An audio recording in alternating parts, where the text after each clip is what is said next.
Welcome to the next edition of Simon and Whiten. I'm Christian Whiten. We're here to talk about business, stocks, media, and politics. I'm joined as always by co-host Mark Simon, who's coming from Taipei. Mark, say hello. Hi, everybody. Well, it's raining in Taipei. Surprise. All right. That actually sounds kind of nice because it was snowing here earlier today. Oh, wow.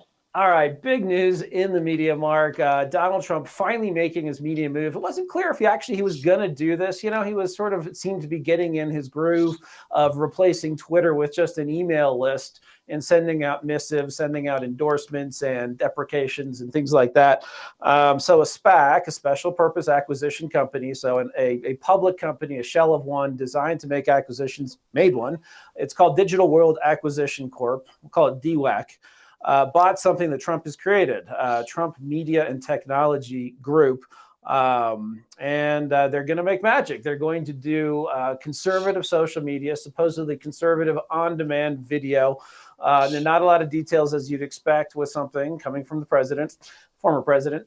You know, I love Donald Trump. I find him hard not to watch. I thought there were many good things about his presidency. Of course, personnel implementation policy was a complete disaster, yes, but there were still many things good. Anyway, so this SPAC is putting in $293 million. That's the most it can possibly put in because that's the most it has under its roof, if you will. Some of that maybe actually be pulled away of people who don't want to invest in Trump. But anyway, this thing went kind of viral. Maybe we'll talk about the equity part in a second. Let's talk about just the concept part now. You know, Donald Trump had a great run with The Apprentice. I didn't watch it, but a lot of people loved it. On the other hand, that was produced and distributed by NBC. And I don't know, maybe you could say you could put a rhesus monkey behind a camera and they would do pretty well with that kind of firepower behind you. Can Trump pull this off? Do you think there's the making of a media empire here? No, I don't think there is. I think the funniest thing that right away, what did they find? Right away, they found that the CEO or the one of the senior guys in this had a Chinese, basically, shell company sitting around, you know, from China, which is not a good look.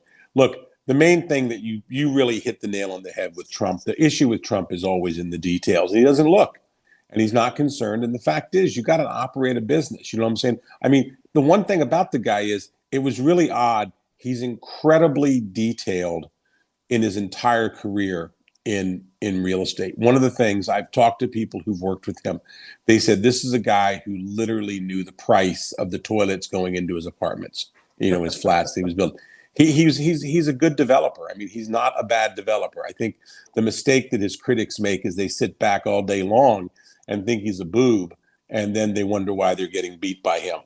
It's my belief with this guy that he is continually always looking for new ways to get his brand out there. I do not see any chance whatsoever.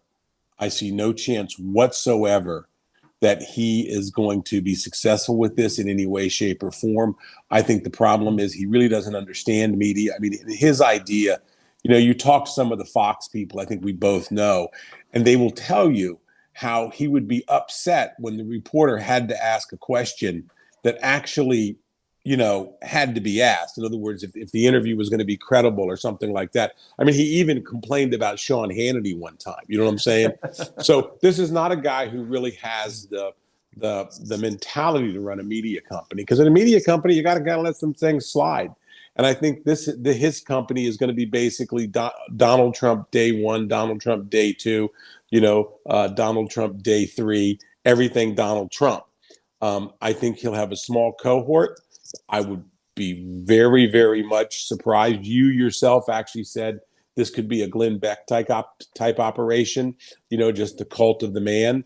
Yeah, sure. If somebody told me that Trump's going to have 5-6 million subscribers paying $5 a month, yeah, I'll believe he can do this. I believe he'll get that. The question will he make any money, or will everybody who's around him suck the life out of it? So I think that's it. I think if anybody's looking at this, as far as the stock going, let's face it, it's GameStop or, you know, the theater group. Yeah, let me throw out some numbers on that one. So again, this is a company with $293 million in it to make acquisitions. The Trump press release, of course, is going to have a little puffery because it's Trump.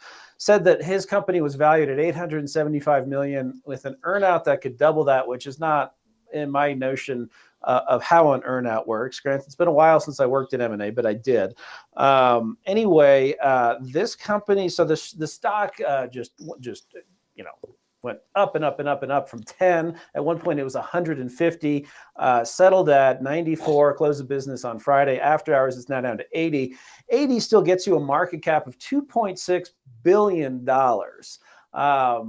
And do we think if you look at valuations in this industry, News Corp is trading now at 14 billion market cap on 9 billion in revenue. So, if you're at 2.6 billion in market cap, you should probably do $2 billion in revenue. Is Donald Trump going to do that on subscription? As you point out, this guy is I love him, but 76-year-old former president, is he going to roll up his sleeves, be sitting on desks at 2 a.m, going through rehearsals, talking about camera angles, getting in the weeds? Because it's not just TV that conservatism needs in culture. We need people who are screenwriters. We need people doing, directors, producers, things like that. Kristen, I wait for the New York Times and the Wall Street Journal are desperately racing through statements right now to see that Donald Trump probably put in $50 million into this thing and is probably already taking out $150 million. In other words, and then Trump will just brag, "Hey, folks, I made 3 times. You got to go with the winner, folks. I'm a winner." I can hear it right now. Look, if you want to buy media stocks, I think, quite frankly, it's a very dangerous place to be. You know what I'm saying? Really? But here's the whole thing I would say. I would say what it shows that Trump is going into this is it's just not the cult of personality. But, we do have conservative group things that our personality tells us. We have, benshapiro.com. Basically Ben Shapiro is a cult. I mean, he really is. I mean, it really is. Everybody listens to, the people listen to Ben. Then you've got, Joe Rogan is not really conservative, but, he's got his following. It's a little media company there. Whether it can do TV or not, that's it. Not Shapiro's trying to do it all. Glenn Beck's trying to do it all. You know what I'm saying? I think the fact of the matter is, I've always believed, unfortunately, for the last 8 or 9 years, that people are going to be going down rabbit holes. In other words, there's the people that watch MSNBC. Really, we've got like different versions of North Korean television going on. We've got the people, every time they turn it on, it's on Fox. Every time they turn it on, it's on MSNBC. Every time they turn it on, it's on NPR. And then you've got the group that likes BBC. CNN are the guys who are sitting out there with nothing going on, basically exercising an ego. And that's the one parallel I wanted to make. Look, the fact of the matter is everybody, I think Fox has their plan. MSNBC has their plan. I think the thing is, in other words, we're going to be conservative. We're going to be liberal. I think Beck and Shapiro try to be alternatives. I really think Trump is a lot like CNN. CNN is nothing more, really, when you actually talk to some people in the organization, is nothing more than really Zucker's ego. It's the reason why they just get on there and they push. He allows the craziness that goes on. He doesn't care about shareholders anymore. And this is the point that I'm going to make about Trump. I wouldn't invest in Trump stuff because Trump doesn't believe in shareholders. He doesn't. He's never really run public companies before. He's not. I don't think he's capable of doing it. He's going to fly his jet. Why does Donald Trump need a big jet named Trump? He doesn't need it, but it's part of his brand and all these things. And people say, well, that's value. Trump is a real estate developer. He is a very successful real estate developer. I think people who hit him on that are ridiculous. They don't know what they're talking about. But as a media company, I would stay so far away from it. You couldn't keep my eyes on. And I generally hate SPACs as a rule. I don't like them. Yep. I don't like them a bit. I do not like this whole idea. Give us your money and we'll do something. Basically, it's like here. I swear to God, it's just like some guy at the track goes, "I got a hot one on number 7. Bet on number 7." That's all. That's all a SPAC is. And that's where I like guys like Jamie Dimon and Charlie Munger and Warren Buffett when they criticize this stuff, because basically it is a gamble.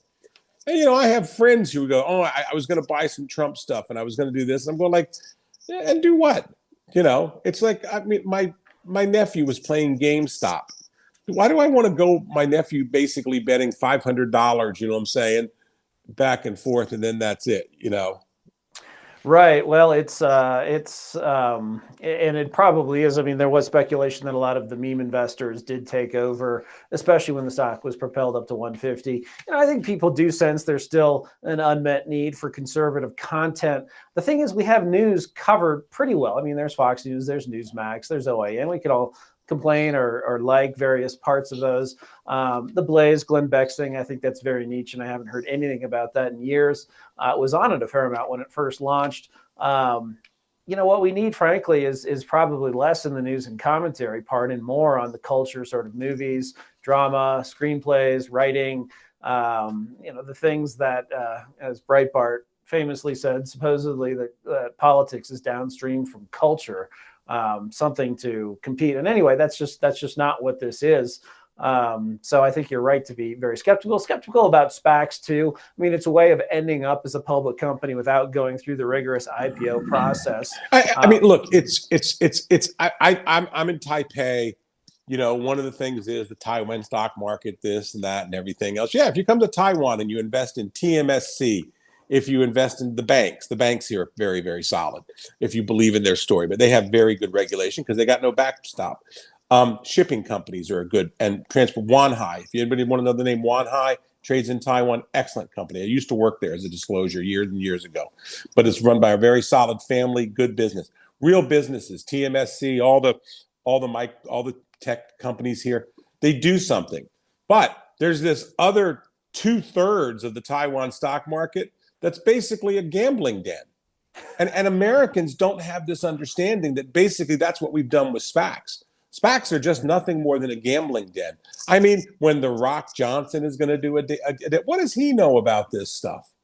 I mean, it's like walking into a room like, hey, I'd like to put my life savings because I think The Rock or whatever is going to do something. These guys, I mean, and the thing is what you see this, you see people who are very capable people. I mean, if the SPACs, I hate to say it, it's always, every time I watch Fox Business or I watch CNBC and I see the SPAC guys, you know what I'm saying? All I'm thinking to myself is, I want to see the criminal record. That's all I think. That's all I think. I want to see the criminal record because they're all, it just looks like this ridiculous lineup of guys who are going to have a movie made about them, like The Wolf on Wall Street. Anyway, I'll leave it at that.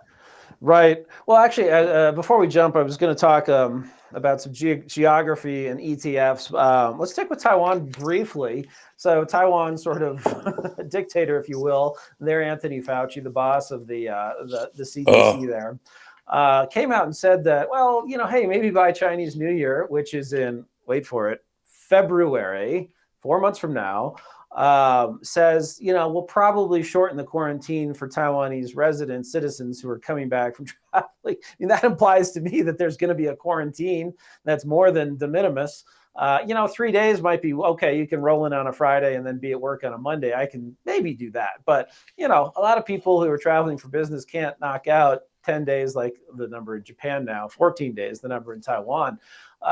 Is there any light at the end of the tunnel? I mean, even Australia is putting flights back on. It's nuts here. It's just nuts. I went on Twitter. I was on Twitter and I was saying, look, we got to open up. And then we get the Taiwan Defense League. This is an offensive term, but it's called, we used to call it Little Brown Brother. You know what I'm saying? It's like, oh, we'll protect them. There's this entire group of expats here, basically a lot of English teachers, culturalists and things like that. Oh, they've done such a wonderful job of protecting us. Look, the virus is coming. We're an island. They just cut everything off. It was like Japan in the 1880s or the 1870s where they cut sailors' heads off.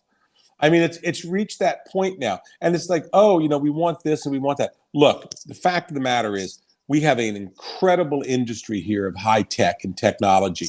And you can't cut customers here. I have friends. I smoke cigars with them. I know them. They're senior guys in the big chip companies and tech companies, and they say it's a problem. They say it's a big problem. Yeah. Okay. When they say it's a problem, and I know they're patriotic Taiwanese guys, it's a problem. I had to go sit in a crappy hotel for 14 days. I don't know how somebody does. I lost 14 days of productivity, 14 days of seeing people, 14 days of doing things, 14. You're not productive. Oh, you can be on Zoom. It's a waste of time. It's a miserable experience, but the point is if you want to be, Taiwan wants to put part of the world. Taiwan's entire rationale for existence is we have to be part of the bigger world. And yet we have the dentist at the CDC, okay, making all these pronouncements, making all these decisions. And we forget it was this guy that basically did not get the vaccines that Taiwan needed.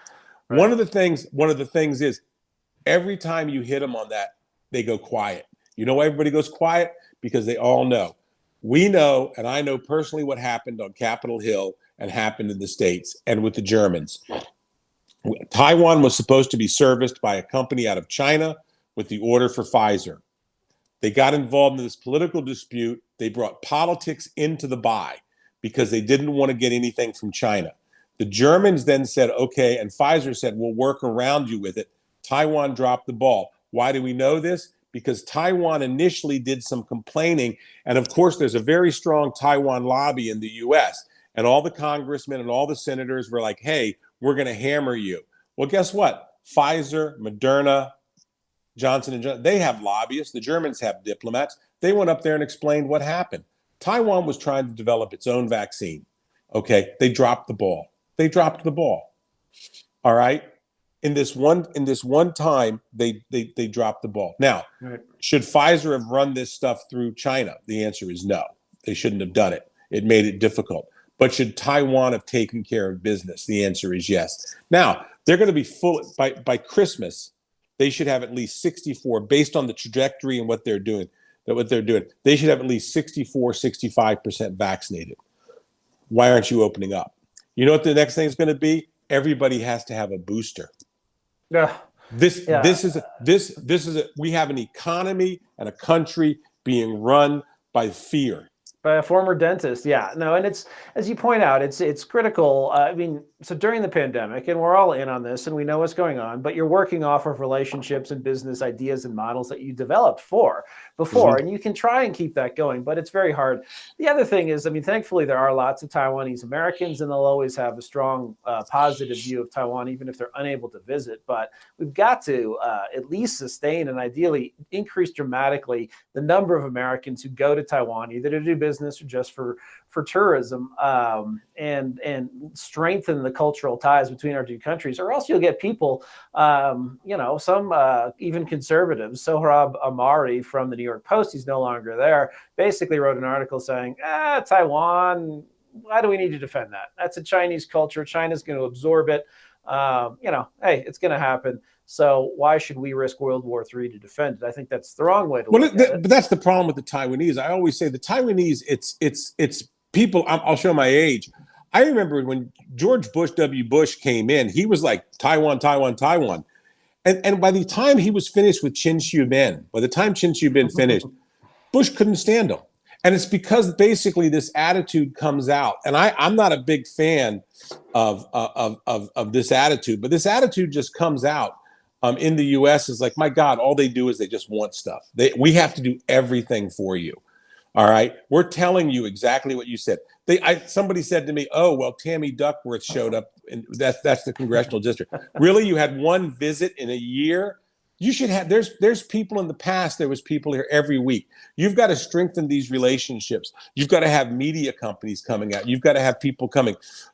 When all these planes were flying and everything like this, what article comes out? Oh, the Taiwanese are fine. Everything's fine here. Don't worry about it. Fine. If you guys aren't going to worry about it, if you guys aren't going to care about it, I am not going to put the pictures of mothers' sons and daughters on their mantles. You know what I'm saying? If the Taiwanese are going to be lackadaisical about this. Taiwan needs to open up. They need to be as competitive as they need to be. If Taiwan, let me give you an example. Taiwan, when those Chinese planes were flying here, Taiwan should have went out and they should have brought in 3,000 or 4,000 peace activists from Europe and the US Birkenstocks and all. I don't care who you bring in. You know what I'm saying? Birkenstocks and all. And they should have had a rally in Taipei, a peace rally in Taipei, because the only thing that's going to stop the Chinese from coming in here is essentially the idea that this will cost them for so long. Right. Because I think Xi Jinping's, I tell people all the time, I think this guy is he's looking for the excuse not to do it. That's my personal belief. I think he's ramped this up so high that he's looking for the excuse not to do it. Jack Keane, who's always on Fox all the time, was out here. He has some real insights here. There's ways. Former Vice Former Chairman General, of the Joint Chiefs. Yeah. Vice Chairman of the Joint Chiefs. Jack was here. General Keane was here. This place it depends on the U.S. It depends on the Japanese, and it's not just. And the problem they have here is that this is a country that really is split in its wishes. In other words, real estate prices in California and New York may go up again because we may end up negotiating with the Chinese for basically if 3 million Taiwanese want to come live in America, we'll let them live in America. I mean, if this persistent attitude of we're going to do what we need to do, we have to protect the Taiwanese people. Yeah, you're right. We have to protect them. But this whole attitude they have, this whole outlook. It's about, the viewers won't know about this, but the Chinese are always banning U.S. pork because of this drug ractopamine. Americans eat ractopamine. Europeans eat the pork with ractopamine. It's a growth hormone. Yeah. Everybody eats it except for Taiwan, because they're protecting the Taiwanese pork farmers. And that makes them like 7 senators in the Midwest hate their guts. Right. Okay. But they still play that game. Anyway, I'll let you go. Right. Well, one quickie. We need a reality check from you. So yeah, we criticize Taiwan because we love. Moving farther northwest, tell me if I'm crazy. So I look around the world. And throughout Southeast Asia, I mean, the tigers, Malaysia, Indonesia, Hong Kong, Singapore, I mean, some are doing fine. But the idea that this is the fast growth and significant gains to be made in equity markets that it was in the past, these tigers seem to be in middle age, if not farther. Maybe they'll come back. You look at other growth markets. India is very interesting and is liberalizing under Modi. That seems to be in good shape, but it's India. I don't know. It's a complex place. Brazil, where all eyes are on whether or not Bolsonaro gets reelected next year, and talk about whiplash. It's not just sort of a couple of degrees to the left or a couple of degrees to the right. He would be replaced by someone who's previously been president, a real left winger. So when I look at emerging markets, I settle on Russia.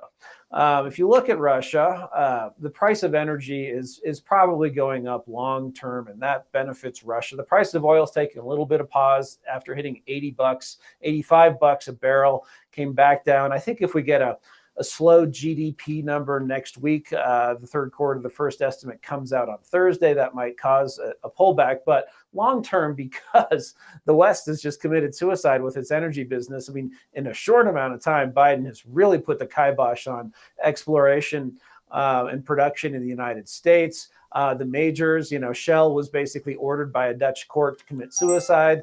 Exxon has these new activists on its board that are telling it, oh, we can't do that project in Vietnam because it may, have too much carbon emissions. How are we going to meet our carbon emissions goals? Which they should realize. Kristen, let me tell you something. Buy Russia. Mm-hmm. If you could, I don't know if I'd buy individual firms. I'd maybe trust an ETF or something like that. Right. I'd buy Russia. I would buy any company in Europe, not American companies, but I'd buy any company in Europe that has an ability to sell and do significant business into Russia. That would be some of the Danish and Norwegian and German mining supply companies. But that's hard. That's hard for people to find. But if you can find some if you can find some ETFs, then you're okay. I think also, if you can find some oil companies that are happy being oil companies, I think you'll be okay. I mean, look, one of the reason why Russia is a pretty good buy is not just energy prices. Basically, it's a very big place. And, and as somebody told me about a year ago, every mineral the Chinese have, the Russians have. It's just they haven't gone and get it yet. Magnesium, the Russians have magnesium. It's the same mountain chains. It's moving up there.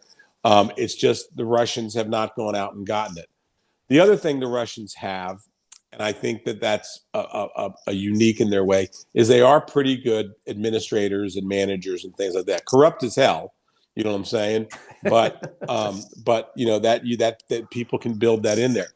Look, I am kind of dismayed by this. The Exxon thing, it's just amazing. I mean, you know, really, Trump is it's just this reaction in America to Trump. Like, you know, the climate people have now got these three guys on the Exxon board. I was reading somewhere the other day, they don't even talk with the other directors that much because everybody's getting sick of them. We have Blackstone that is basically BlackRock. I mean, we've got BlackRock that is bringing the downfall of America. In other words, BlackRock is going to destroy American energy companies. Okay. He's going to put everything he can to make them uncompetitive. Yet Larry Fink is going to not say a word to the Chinese. I mean, I'll tell you, I think you could make a case that Larry Fink is the best asset the Chinese have in America, and because that type of woke investment environment. And by the way, I should give you credit. People should know you got to ask Mr. Putin a question the other day. I did. It was part of the Valdai conference, an annual conference in Sochi. I didn't attend in person, but I was on with video. And yeah, I got to ask a question. It was kind of cool. I asked him what he thought of the possibility of Donald Trump running again in 2024 and potentially becoming president. He turned it around on me, actually, and said, what do I think? I think you already know what I think a little bit from our discussion about the media company, which is, hey, I love the guy. I served in the early part of his administration over at the State Department, but I'd certainly vote for him against the Democrat, but I would prefer that other conservatives step up and that he just, frankly, retire. And I think that, you know, if you love Trumpism and the new right that he has created, and the energy and aggressiveness that Trump, you know, brought to the willingness to fight that he brought to the party, there are others who fit that criteria who wouldn't be a lame duck the minute they were elected. And if you think about that, from the second Trump was not just elected president a second time, really from when he was nominated, it would just be endless intrigue, endless positioning over what comes next. It would sort of be the greatest and most pathetic lame duck experience, I think. Anyway, Putin, he didn't answer me, but he joked that he couldn't answer because it would make me a foreign agent. He has, you know, quite a sense of humor. But it is the one thing. I mean, I think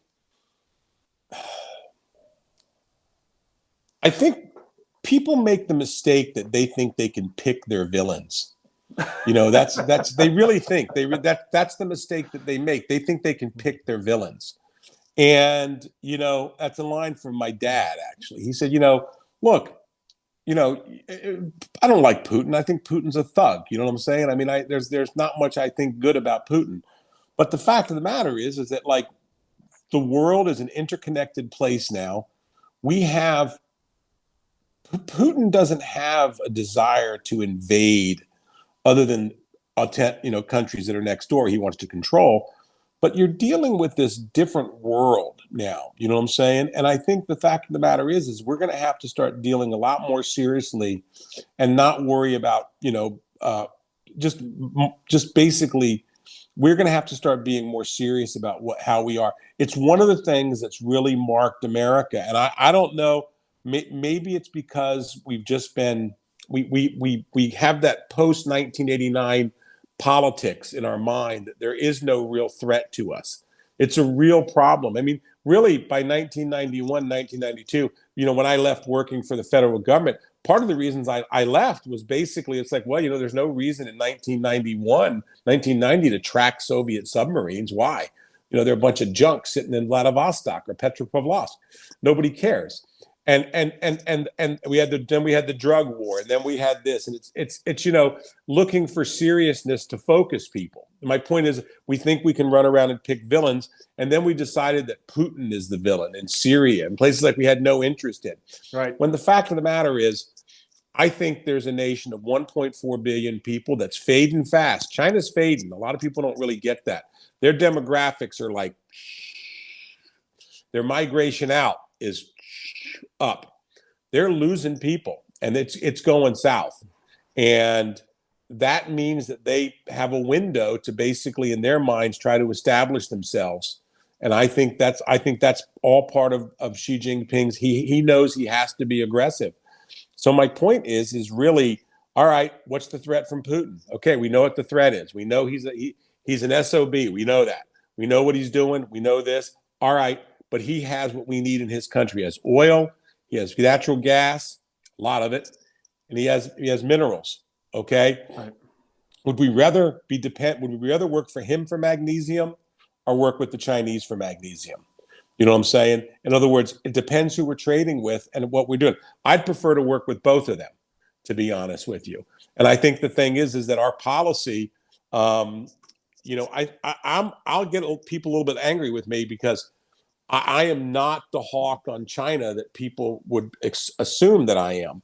I have no desire for us to have a conflict with a nation of 1.4 billion people. Right. The biggest strategic argument in America about Taiwan not being taken is, I think General Jack Keane is right. I think the way they'll take this place is they'll missile the hell out of it for about 5 days, and they'll kill about 150,000 Taiwanese and just count on the Taiwanese surrendering. Okay, and then the agreement will be between the U.S. and Japan that Chinese troops will show up in 90 days. Okay, and then everybody will get it. It's gonna. I mean, that's the fear, that if China does it. But when China does that, South Korea goes nuclear, Japan goes nuclear, Indonesia, the Philippines start arming up a little bit more, and the U.S. has lost all credibility in the area. You know what I'm saying? Because then we haven't defended this place. So if you think the supply chain has been disrupted this year, then just imagine when the Western Pacific is shut down for a couple of years. Oh, absolutely. I mean, what are don't think after they kill 100,000 people, you're not going to have five Los Angeles class submarines sitting in the Strait of Hormuz and sitting in the Malacca Strait deciding who gets through. And how did the Chinese come down and bust that? They're going to fight with the Singaporeans. Will probably be right with the Americans on that one. You know what I'm saying? I mean, talk about a world financial mess, all because of it. So I think I really think when I look at what's happening. I mean, I know we got away from Putin here for a second, but look, I think Russia probably is a good buy. I wouldn't put my life savings on it, but if you've got to spare 20 or 30,000 or 100,000 that you got to spare, and you want to put it in an ETF, I would find some Russian ETFs. I think they're going to be doing fine. And there's one, the ticker RSX, that's pretty popular and captures all of those sort of Russian majors in oil and energy, maybe a little bit of banking. Two other quick things about Putin in his speech. We do know his MO, and he's actually extremely strategic in that he did take a part of Ukraine, heavily majority Russian speaking on that eastern side. And he took Crimea, which really was part of Russia from the mid-19th century until an administrative sort of paperwork thing with Khrushchev, who shifted it to the Ukrainian Soviet. And then when 1991 comes along, it's like, oh, I guess we're still part of Ukraine, but this has been part of Russia for most of modern times. Anyway, the idea that we would continue to push Russia into China's arms, which is what we're sort of doing, that might be something we want to think about deviating from. The other thing that Putin said, he went long in defining healthy conservatism. He criticized transgenderism and the fanaticism we see around that in the West as reminiscent of Bolshevism. He talked about newspeak, condemned cancel culture, and maybe he's doing this opportunistically to poke his finger in our eye. But frankly, a lot of it makes sense to me. We somehow believe that a former KGB guy is like woke. I mean, somehow I don't think it's a stretch that Putin is against transgenders. You know what I'm saying? Probably much more so than anybody has ever really even close to comfortable with. In other words, it's not an objection. I think, again, I'm sorry to interrupt you, but I mean, I just think, look, this Putin, I mean, let's face it. We knew everything about him. He has not changed one bit since when Hillary Clinton presented them with the reset button. Okay. Same guy, same thing. Yep. Probably actually a little bit more cautious than he was before that. You know what I'm saying? I mean, not still bumping off people on the streets of London the way they used to do it. Maybe they still do it. Who knows? But the thing is, it's like, no, Kristen, this is the point. The fact of the matter is, as soon as the Democrats decide they need something from him in the U.S., all of a sudden we will start seeing Putin, a rogue, but a smart one. From the New York Times. Right. I mean, it's just rehabilitated quickly. It's just a joke. I myself first of all, with the Chinese, I used to look at the Far East in my old 30, 40 years ago.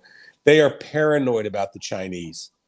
Absolutely paranoid. The only thing that keeps Chinese traders in the West is essentially, really one thing, and out west. I'm sorry, in the East in China, in the East in Soviet Union, is essentially bribery. In other words, the Russian officials just make so much off that Chinese trade. But the Amur River, it was maybe, I don't know if it was Putin or not, but basically Hugo Restall from the Far Eastern Economic Review one time was saying, he was telling people like, the Chinese could come across the river and take this part of the Soviet Union. And I can't remember the guy we were at dinner with who said it. He said, Hugo, Putin will turn, it wasn't Putin, it was, maybe it was Putin. He said, Putin will turn the Amur River to glass with tactical nuclear weapons. He will nuke the shit out of the Chinese if they try to come across that river. And he'll do it on Russian soil just so they're not exchanging nukes, you know what I'm saying, with tactical nukes. The Russians are paranoid about Chinese, influence out there. The only thing they have going for them really is the Chinese population is now shrinking faster than the Russian population. Bizarrely, somebody told me the other day that Russia still has slightly positive immigration. I believe it. I can see people. I can see people from the stands and from Eastern Europe. I mean, and Edward Snowden too. He's there. Edward, yeah, he's there. But the thing is, I mean, look, I'd love to be able to pick our friends all the time. You know what I'm saying? But I see that as a real problem. By the way, just so on one other thing, Russia is actually a secret friend of Taiwan, and the reason is this: they don't want to see the Pacific torn apart either. In other words, that they want to ship their oil out. They want to ship their natural resources. They don't want to have to go north of the Hokkaido and come all the way around. They like stability out here too, because quite frankly, Russia's a two-pronged power. They're a power in the east, and then they're a power in the west. In other words, and what I mean by that is really the country is so large that Vladivostok is its own defense area, and of course Moscow, going into Europe is its own defense area. Vladivostok is they just don't have it. You know what I'm saying? In other words, like to fight out here is, they're really very much not a powerful nation in the West. I mean, in the East. Right. And I think that Russian paranoia, which, well deserved, if you look at the natural resources, just look at the immense amount of fresh water in Lake Baikal that the Chinese probably would like to get their hands on. So some paranoia is good. And there's some theory that that's one reason why Russia cheated on the INF treaty, is that they need those intermediate nukes. They need hypersonics. They need to stay competitive with China in that field because that's what they use. That's about all the time we have for this episode of Simon and White. But come back. We'll have a new episode really soon. Thanks for listening.